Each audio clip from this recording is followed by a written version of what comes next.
দর্শক আপনারা দেখেই বুঝতে পারছেন আমরা এখন পীরজাদা আব্বাস সিদ্দিকীর বাড়ির সামনে আছি। অতিরিক্ত ভিড়ের কারণে আপনাদেরকে সঠিক সম্পূর্ণ দেখাতে পারছি না। নিশ্চিত আপনারা বুঝতে পারছেন মানুষের কত চাপ, কতটাই ভিড়।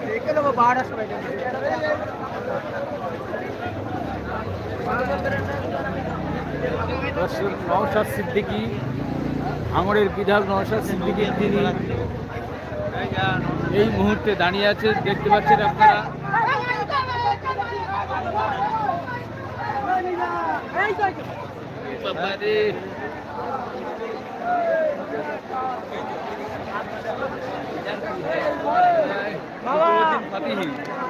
আইএসএফের নেতা কুতুবউদ্দিন ফাতিহি তিনিও আসছেন, দেখতে পাচ্ছেন।